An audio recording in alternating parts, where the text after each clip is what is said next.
खबर आपको देंगे। कराची नाजमाबाद गोल मार्केट के करीब बेटी के सामने बाप की जान ले ली गई। मुसल्ला शख्स स्कूल के गेट पर ही खड़ा था, बेटी जख्मी हो गई। मजीद जानेंगे अपने नुमाइंदे सौलत जाफरी से। जी सौलत।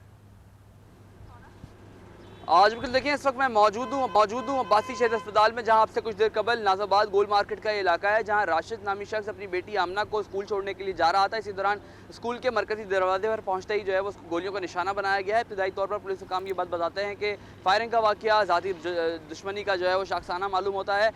एक ज़ैफ़ुल उमर शख्स था जो कि स्कूल के बाहर मौजूद था, उसकी जानिब से जो है फायरिंग की गई है और मौके पर ही जो राशिद नामी शख्स के रियल एस्टेट के कारोबार से वाबस्ता है, वो मौके पर ही जो है वो मारा गया है, जबकि उसकी बेटी जो है वो शदीद ज़ख्मी है। अमना को इस वक्त अब्बासी शहर अस्पताल में ही जो है वो तिबी इमदाद फराम की जा रही है, जबकि खाना जो गम से ढाल जो है वो दिखाई देते हैं और इस वक्त अब्बासी शहर अस्पताल में मौजूद है और गम गुस्से का शिकार हैं। उनका ये कहना है कि नामालूम अफराद की जानिब से जो है वो हमारे भाई को कत्ल किया गया है और हमारी किसी से भी जो है वो ज़ाती दुश्मनी नहीं है। लेकिन पुलिस हुकाम और ऐन शाहिदीन ये बात बताते हैं कि वाक़े के दौरान किसी किस्म की कोई डकैती मुज़ाहमत नहीं हुई है, तो ये बात कहना जो है वो गलत होगी कि वाक़या डकैती मुज़ाहमत का है। वाक़या इब्तदाई तौर पर जो सामने आ रहा है पुलिस हुकाम की जानिब से, वो ज़ाती रंजिश और आपसी दुश्मनी का बताया जा रहा है। जी सौलत, ये भी बताइएगा कि पुलिस की जानिब से क्या तहकीकात की जा रही हैं, कौन शख्स था, कुछ पता लगाया जा रहा है उस बारे में?